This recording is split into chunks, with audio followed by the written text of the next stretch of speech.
revenue, taxable revenue. Exactly. Yes, sir. But we would have to reduce the tax rate to equalize it. So there's not a bonus $56 million coming in. I'm saying based on the 2%, that's just what the increase in the county's overall real estate value. I understand. You've done your part. Yes, sir. I just want to make sure we understand what you're saying altogether. Yes, sir, I understand. Because we're not going to have $56 million next week. Right, exactly. I understand.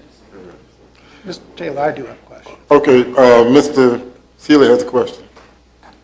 So just so I'm straight on this, you're saying that overall the county's real estate value has gone up 2%? That's what it's looking, now that may change, but I mean, this late in the game, that's in the ball. Because I will tell you that the biggest complaints that I've had has been the reduction in the value of the sale prices of property in my entire district. I mean, I had a house for sale in a subdivision in Bowling Green that sold for $70,000 less than the assessed value.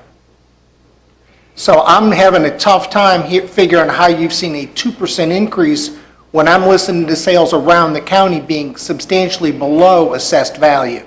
So I'm hoping you guys have a really good explanation of how that happens, and then you tell us there's a 2% increase. Right, I understand. And if you look, and if the Board of Assessors will show you what we've reviewed sale-wise, their increase is there. Now, obviously, there's always some that you will find that are low, and there's certain areas, pockets that may be, have to be dealt with individually. But overall, we're looking at about a 2% increase. So you have comparables that you're going to show us that houses sold, because you have to have well above assessed value to get yes, 2% overall. Yes, sir. I mean, it's got to be more than 3 or 4. Yes, sir. Okay, but I think in all fairness, we need to give them an opportunity to complete the work, because the papers will come in, and at that time, I'm sure that there will be opportunities to discuss those Is there any issues. way we can get, as a board, an early look at some of the properties and the sale prices and assessed values that you guys are looking at? Certainly. Because I'd like to do my homework on those before we get them 3 days before we meet with you guys, because I need to go look, and if I have to go to the clerk's office and actually look some up, I'll do that. Yes, certainly.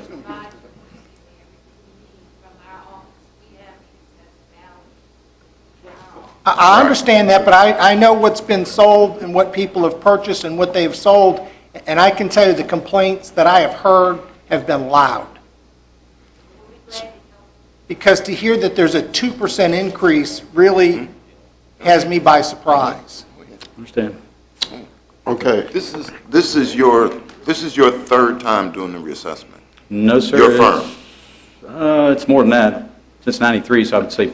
Yeah, I think I remember you right away. So I'm trying to think how many cycles that's been. Roughly, maybe 5, 6. Give or take. That would sound right. Reassessments. That would sound right. Okay. Okay. Mr. Chairman, Yes. I do have a question. In reference to what Mr. Seeley is talking about, what areas do you find, I know the entire county is not 2%. There've got to be higher pockets that are higher and areas that are higher and some that are lower. Right.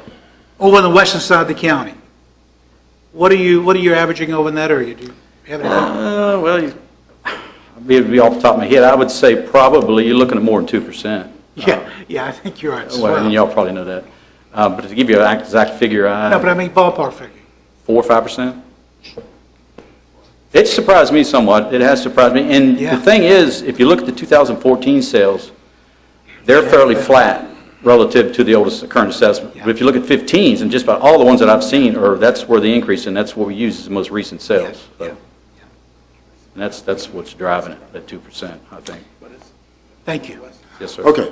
Thank you very much, sir. We appreciate your time. Yes, sir. Thank you. That takes us to appointments. Board of Equalization, I believe, I know the Royal District had to do an appointment, and who else was it? I have, Mr. Chairman, I'd like to nominate Lynn Lanahan to the Board of Equalization from the Bowling Green District. Okay, is there a second? Second. It's been moved and probably second that we would appoint or submit the name of Lynn, is it? Lanahan. Lanahan to the judge to represent the Bowling Green District on the Board of Equalization. All in favor, let it be known by saying aye. Aye. All opposed, motion carries. I'm going to allow the board to, along with Ms. Long, to take care of the Port Royal District as far as equalization is concerned. Since it may change, but right now we only have 5, so, or 5 spaces, so that would kind of take care of that, and the board could do that. Yes. I'd like to nominate. Oh, I'm sorry, I was thinking you had, okay, Mr. Black. I'd like to nominate Rosemary Ams. Okay, Mr. Black is motioned, is there a second? Second. It's been moved and properly second that Mr. Black's district, the Western District, would submit the name of, and would you say it again, please? Rosemary Ams. Mrs. Rosemary Ames. Yes, Ames, To, yes. to the judge to represent the Western District on the Board of Equalization. All in favor, let it be known by saying aye. Aye. All opposed, motion carries. That takes us to the consent agenda. There are only 3 items on the consent agenda. Is there a motion to approve them? Mr. Chairman, I'd like to pull item B. Okay. Is there a motion to approve items A and C? So moved, Mr. Chairman. Is there a second? Second. Moved and properly second that we approve consent agenda items A and C. All in favor, let it be known by saying aye. Aye. All opposed, and the motion carries. All right, item B, Mr. Thomas. Item B is the request for insurance for rental of the community center. Okay, And I think we, in our understanding of putting insurance requirements on the visitor center, which has the sculpture and things worth a lot of money, I'm not sure it's equitable to do it for the community center because we have several groups that use the community center for things like funerals, not parties or cabarets, which are listed in the listing, but I would not want to charge someone $100 for a funeral. And I think if we go back to staff and let staff look at this a little more, because there are different classifications. I noticed a classification for cabaret, classification for party. Those may be things where we need insurance, but I certainly wouldn't want to ask a grieving family to come up with another $100 for insurance because I don't recall anybody swinging from the chandeliers at a funeral. So if the board doesn't mind, maybe we can have staff look at it a little more. Okay. Yeah, Mr. Chairman, I guess my question, I'm sorry. My question is, but we don't do rental of the building for the funeral, do we? I thought I've never known us to rent the facility Well, for a funeral. I've I been thought to it a was whole lot of always, funerals in here. I mean, we've had them here, but I don't think there was a, They pay. Well, if we go with this, Mr. Underwood, Mr. Thomas is correct, we would charge everybody an insurance fee. They would have to get an underwriter, they'd have to have Right. insurance. then I agree with Mr. Thomas. I think we need to go back and look at this. Yeah.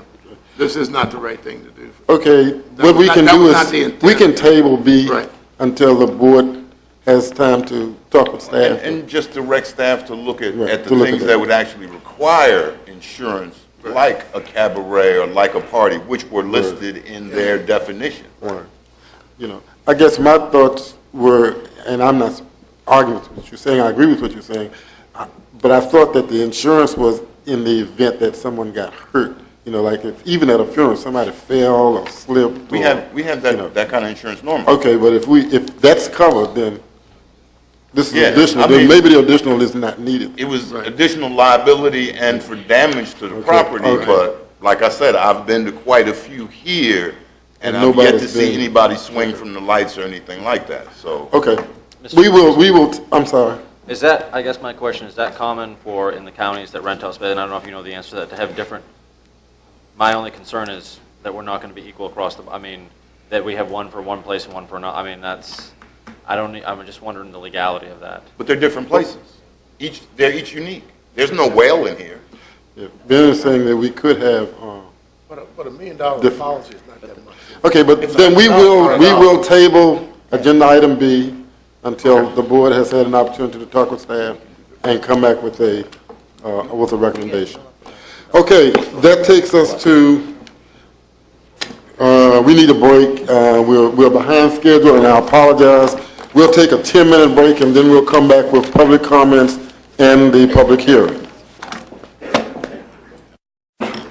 Let us reconvene the December 8th Carlisle County Board of Supervisors meeting. At this point on the agenda, we are at the public comment section of our agenda.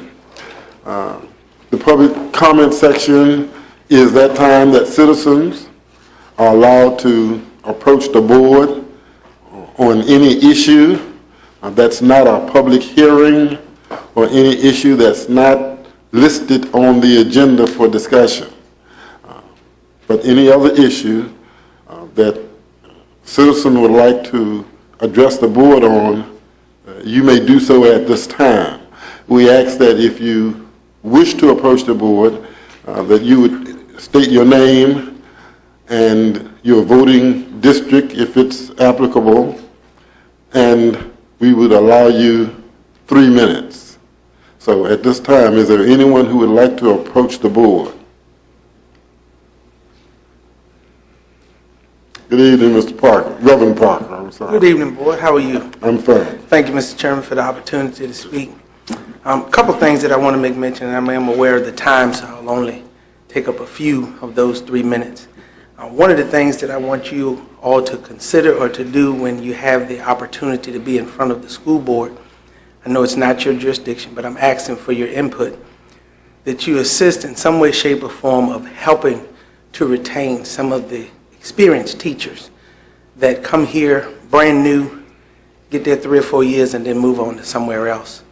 I currently have 3 children that are in the Caroline County school system, and all of them are in different grade levels, 1 elementary, 1 middle, and 1 senior in high school. And over that time frame, I've seen several individuals come, get introduced, meet them, and within 2 years, they're gone. And I know it's not your particular problem or issue. When I say problem or issue, I mean it's not something that you directly control. And I'm making the same request to them because we've got to do something. I'm not going nowhere, and I don't want my kids to leave either, but that's one of their biggest concerns, is that there's no normalcy. When I was there, I got taught by the same teacher that taught my mother and father. And I know that don't exist anymore, but I'm just looking for some consistency. So that the teachers have opportunity to get to know the students, more importantly, get to know our county so that they bring the level of excellence that I think our students deserve. That's the first thing I wanted to make mention of. The second thing has been mentioned, and I didn't know all of the ins and outs that would be mentioned on tonight, but the request to do something about Jericho Road is definitely near and dear to me as well. I have family that live there, and I am in the Reedy Church District, so it is a part of my district, but the 55 miles per hour, I'd like for them to reconsider that, but as well, that particular road does not have a shoulder, and the ditch line almost meets the road. Yes, the trees are an issue, but my fear is if you move the trees and create the ditch where the ditch line is right now, we won't have vehicles hitting trees, we'll have vehicles being overturned. So something needs to be done with that particular area, and I'd appreciate any input or power that you all possess to make those things happen. Thank you very much. Thank you, Reverend. Is there anyone else who would like to address the board?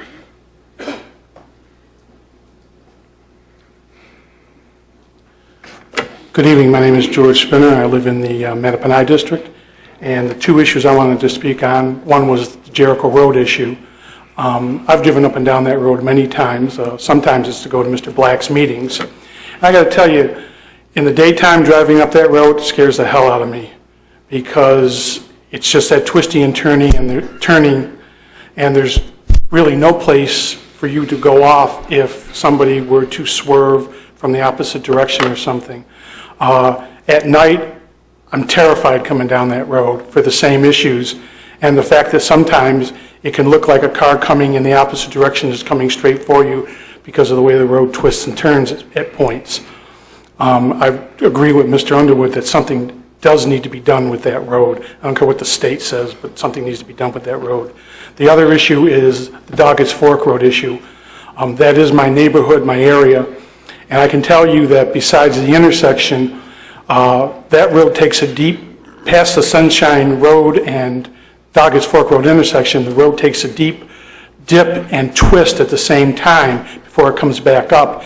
And there are 18-wheeler trucks that go to the Jones Lumber Company to service them, And those tractor trailers, those 18-wheelers, cannot stay in their lane. They are always, the rear wheels are always crossing over into the opposite lane. The fact that somebody hasn't been seriously injured or killed in that area has really amazed me in the 17 years that I've lived there. There have been times when I've had to pull way over off to the side because of a 18-wheeler loaded with logs, or an 18-wheeler truck that has wood chips on it is coming down through that dip. And I think something needs to be done about that road, that section of the road. And actually, I think that if something is done, Jones Lumber Company needs to be paying for it, since they're the ones who benefit from having those 18-wheelers coming up and down that particular section of the road. Also, I just wanted to say to Mr. Akers and Mr. Taylor, I've enjoyed seeing you on the board for the last 17 years that I've lived in this county, and I wish you all the best of luck. Thank you very sir. much. Thank you. Is there anyone else who would like to address the board?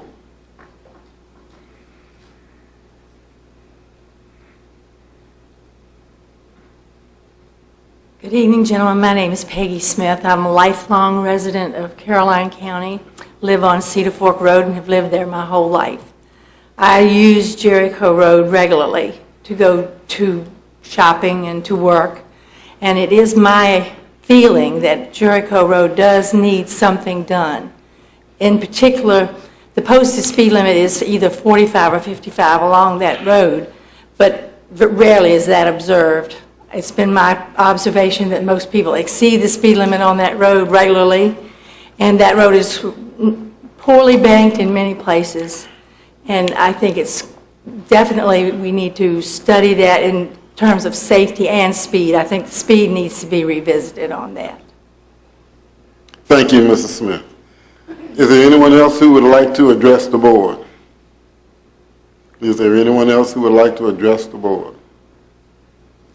Finally, is there anyone else who would like to address the board?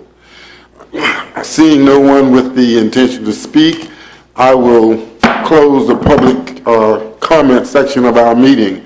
And certainly the board has talked about, Mr. Underwood has talked about Jericho Road, and so certainly we appreciate your concern with safety, and I assure you that Mr. Underwood, along with Mr. Nelson and VDOT, are going to look at safety issues and concerns and try to address that, as well as Doggett's Fork Road. I believe Mr. Thomas mentioned that earlier tonight as well. So, they are aware of it, and I'm sure that the entire board is going to be sensitive to the issues that are taking place on those roads, and they will be doing whatever is necessary to try to correct that. I think Mr. Parker talked about the experienced teachers, and as you said, we don't directly control that, but I think what the board can do in working in tandem, with the school board and the superintendent, and looking at experienced teachers and cost and pay and benefits as they compare to other areas, and when budget time comes, I'm sure that the board will take those things into consideration in funding of the school board's budget. Now, they can't tell the school board what to do with the money, but hopefully we will have a relationship that will allow us to interact with them and provide as much funding as we can to try to address teachers and salaries and other things that go into making an effective school system. We are concerned, and I would suggest that at budget time, come back, because there will be a public hearing on the school board's budget, and as citizens, I would suggest that you avail yourself of the opportunity to come out during the public hearings when they're talking about the schools and the budget process and what needs to be done to support the schools. And I think that was basically it. Again, I'd like to thank each of those persons who addressed the board, and we hear you, and we'll do what we can do to address your concerns. That takes us to public hearings. Agenda item number 4 is a special exception, 02-2015, Emmett Sneed Company, the third owner, Clark's Cut 2, LLC. It's a request and amendment to the special exception permit in accordance with Article 17, Section 13, Standards for Special Use Permits, and Article 4, Rural Preservation, Section 5.3 of the Caroline County Zoning Ordinance on tax map number 4-1-3 and 4-1-4, consisting of 60.82 plus or minus acres. The property is located on the north side of Route 17 Tidewater Trail, approximately 1/2 mile east of Route 610 Petmire Hill Road, and it is in the Port Royal voting district. The proposed amendment is to modify previously approved special exception permit, special exception 03-2008, to amend conditions, including but not limited to those related to condition number 1 to reference revised general development plan conditions number 10 to change requirement for a renewal to a review every 5 years from site plan approval, and condition 11, remove the requirement for road improvements if access is obtained through the adjacent mining operation interest. Okay, Mr. Fincham. Mr. Chairman, members of the board, your first public hearing tonight before you is, as Mr. Taylor stated, it's a request to amend conditions related to a previously approved special exception permit. I believe you have a fairly detailed staff report which I attempt to outline, 1, what the original conditions were, 2, the discussion by the Planning Commission related to the conditions that were requested to be modified, and 3, the revised request and staff's comments were appropriate where related to those proposed modifications. The application has been subject to some fairly significant discussion and from the time it was originally filed. The initial stated purpose of the request was to originally amend conditions 9, 10, and 11 of the original special exception permit. Condition 9 related to ownership, and the request was to amend the condition that currently limits the permit to Clark's Cut 2 LLC, and specifically to Mr. Sneed as an entity or as a member of that LLC. Condition number 10, the applicant requested that the 1-year renewal that was in the original permit would be amended to a 5-year review. And then the third condition, condition number 11, related to the road improvements. The original special exception permit, there were identified road improvements which spoke to a decel or a right turn lane. The Board of Supervisors added a requirement for a left turn lane as you go eastbound on Route 17, which is consistent with other actions by the board in trying to protect the integrity of the arterials in Caroline County. Most recently, that was a condition of the board approval related to the Cheney application. Collectively, the requested changes generated a number of concerns that if all of those were approved, it would have some unintended consequences, namely relieving the applicant of the obligation to construct the left turn lane. It would modify the road improvements requirement, and it also raised a concern that the applicant could then sell the permitted operation to anybody. In the original application, there was a great effort made to distinguish this application from other commercial operations in terms of protecting Mr. Sneed's farming operation and small business that he had at that location. The Planning Commission ultimately recommended denial of the special exception permit, or the amendment to the original special exception permit. The applicant did request that this permit consideration be deferred initially until January of next year, but in early November came back and stated he was ready to go forward and asked the board to reconsider and bring his application back before the board, which the board did agree to do, which is why we're having a public hearing tonight.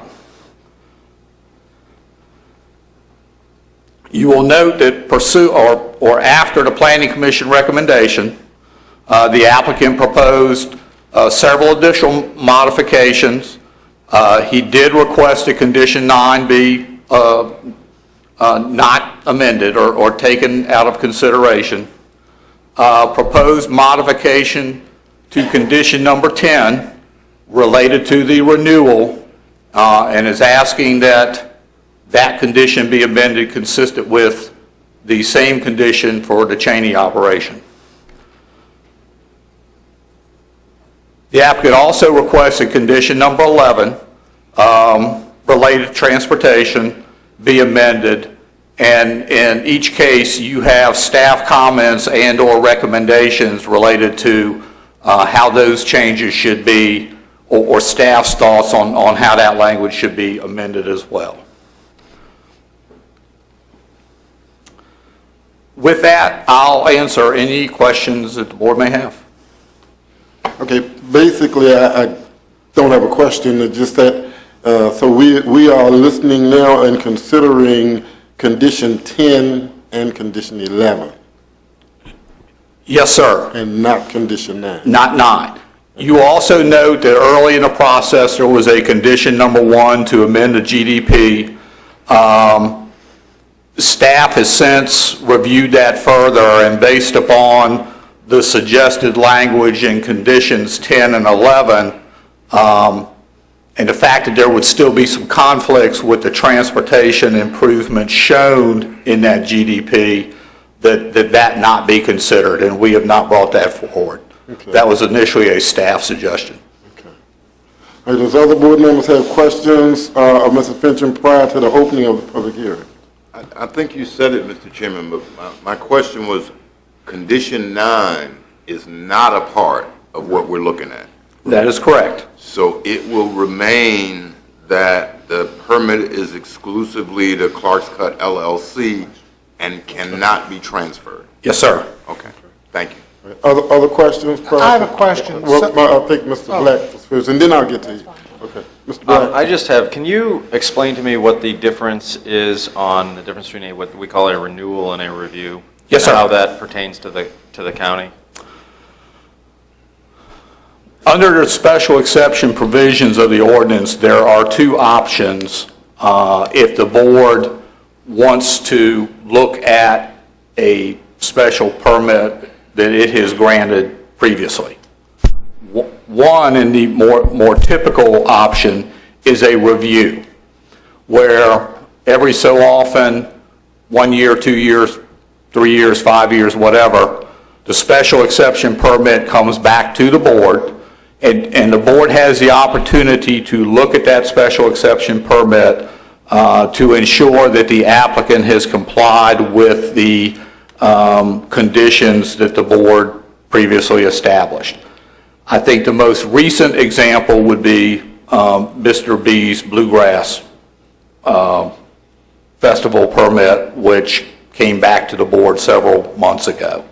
So that is whenever the board wants to review a permit, that's the one that usually the board puts a condition into the permit.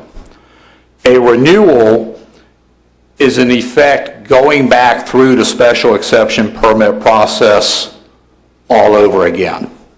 So the board can condition a renewal, and under that scenario, the applicant would go back through the entire special exception permit process, in effect, a second time.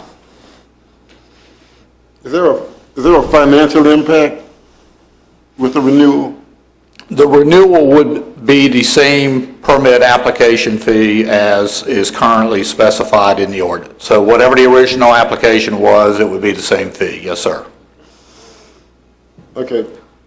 Mr. Fincham, so I guess my question here then is, in the language, if I'm hearing you correctly, you're trying to have a commonality in terms of language here based on what we did with the Cheney property? That is the applicant's request. Yes, sir. Do you see any issue with that, knowing that this was back, I think, 2008, and then the Cheney thing happened last year or whatever? What are your concerns regarding the changing of the language to reflect commonality? I'm not sure the Cheney language is necessarily the language that I would have suggested if the board wanted to do that, but that was the, I guess, most recent action of the board, and the applicant chose that request or that modification as part of his request to you. And what would you have recommended? I think we need to go back to the original special exception permit, which is what, almost 8 years old now, and discuss why the renewal was conditioned in the first place. Back at the time, again, I think the board, in granting the approval, and it was a split vote, if I recall correctly, it was 3-2, was trying to identify the difference between this application and other applications that had either been permitted or were anticipated in the corridor, and wanted to ensure that in fact, the operation was as proposed.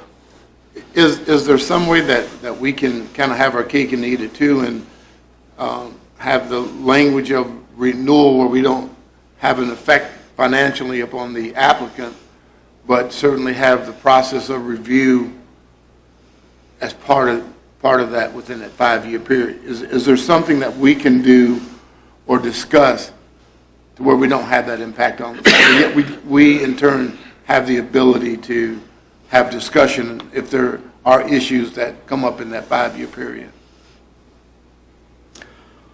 And you don't have to, I mean, it's something we can discuss, but I'd like for you to kind of think about that in your role. I think certainly there are options if the board wants to look at additional modifications to that condition. Yes, there are options. You could look at a 3-year renewal or something like that. But the renewal still would cost the applicant additional funds if he went to a renewal process versus, again, the review process. Correct. So I'm trying to get to the point that it doesn't cost additional funds, provided that they're operating the way they should, but it gives us the ability to review, and should that person work outside the special exception, then we can say and put some limitations in place. Again, if you're looking at the review process, you are looking for compliance with the conditions. I guess the Cheney condition, I would just, if you wanted to go with a review versus a But I think it's on all. renewal, then I would just establish a simple or a defined standard. 2 years, 3 years, 5 years, every so often it comes back to the board. I think the Cheney language perhaps was overly complicated.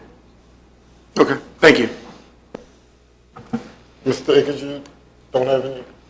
Mr. Seeley? I guess I'm a little confused because there are 3 sections in the board packet. Yes, sir. There's what the planning commission actually looked at for the changes to the special exception. Yes, sir. So there were those conditions that have been reviewed and forwarded to us from the planning commission. Yes, sir.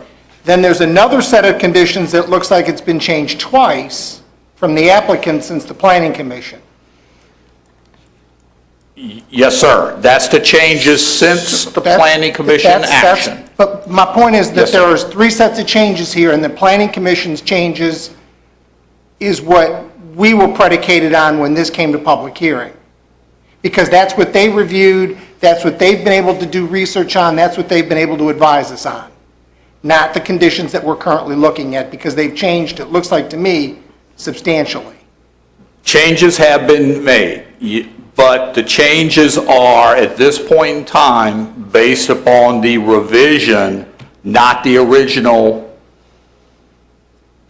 conditions considered by the commission, because as we've discussed, the applicant no longer is requesting the amendment to condition number 9.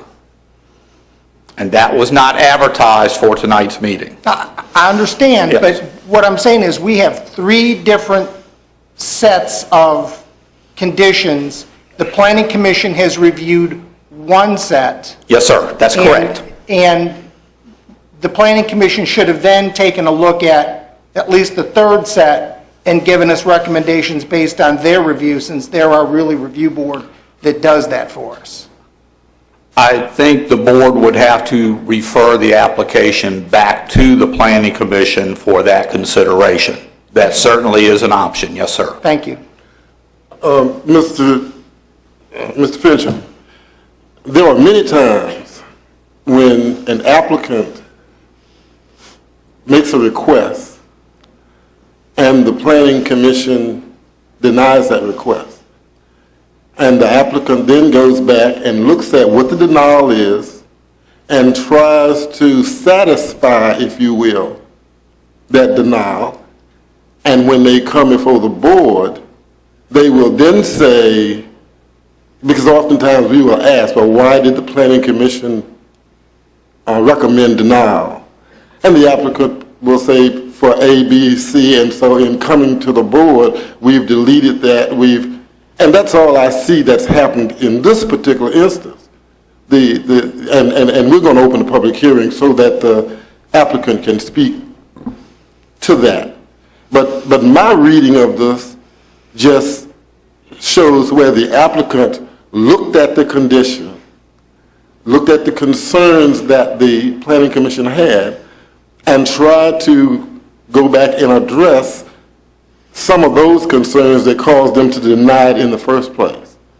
And so, at any rate, I don't see the issue with the 3 sets. It's just what the applicant did to try and get the approval, to try to address what he saw as being the issues, and to try to get an approval. But anyway, that's my question, and that's my concern. Mr. Chairman, can I go back to Mr. Seeley's point for just a second? Mr. Seeley, and I think you're aware of this, but I just want to point out for the record, the original conditions were also included in your packet. So there's actually 4 sets of conditions. The staff report speaks to 3 sets. Okay, any other questions? Any other questions for Mr. Fincham before we open the public hearing? I just want to make sure that, Mr. Fincham, if you would, Mr. Chairman. Yes. Many times, it's gone through the planning commission process, but when it comes to this board, the board may say, there's a condition we want to add on special exceptions, or an addition we want to take out. based on what Ms. Seeley is saying, that I suppose we should have sent that back to the Planning Commission to get their approval on any of the amendments we've made as far as the provisions or conditions or to a special exception? Is that what we're supposed to do? We haven't been doing it. That's your summation of it. I'm not saying anything, just stating the obvious. Oh, okay. Or maybe that's not what he's saying. He's not saying anything, so maybe that's not what he's saying. I don't know. But anyway, Mr. Chairman, I believe the members of the board also received an email this afternoon from Mr. Lemming with a letter that addressed to the board members that identified several concerns that he still had with the application on behalf of his clients. So I just wanted to add that in. Yes. And while we're adding, the board also received a letter from Dr. Meany, I don't have. basically in support of one of the adjoining landowners, in support of this special exception. The board members did get copies of that. Mr. Cully, I was unable to open the attachment. Okay. If there are no more questions, I will open the public hearing for special exception 02. I will open the special exception for 02 2015 Emmett Sneed owner Clark's Cut 2. I would offer a representative, Mr. Sneed, or a representative of his to come and speak to this, and then I will allow any other persons after that who would like to speak to this public hearing.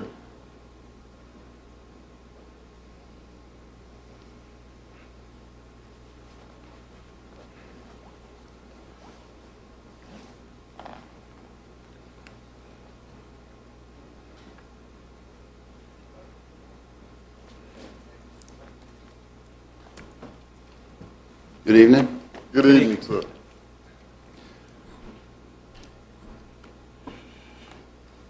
Seven years ago, I stood before you and received a permit to mine sand and gravel on my property on Tidewater Trail.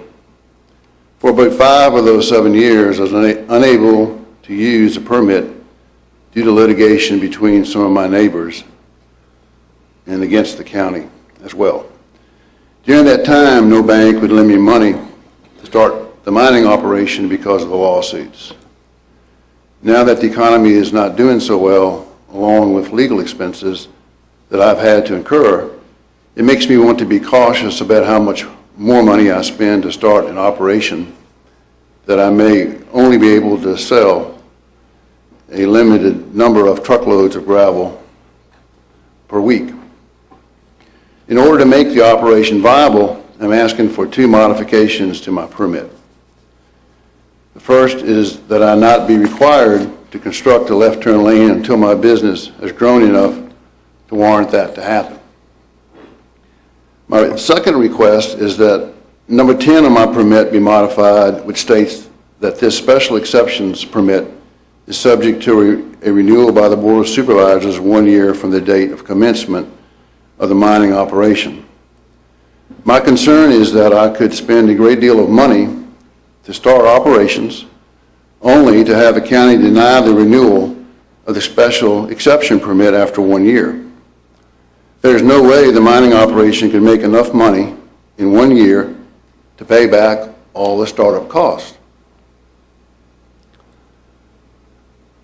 All I am asking for is the same conditions that all the other mining operations have that were approved by the Caroline Board of Supervisors. All of those permits provide that the county may review the permit at any time for non-compliance.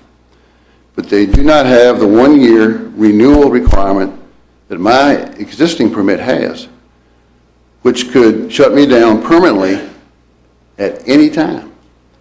It is worth pointing out that the other permits are for mostly wholesale operations.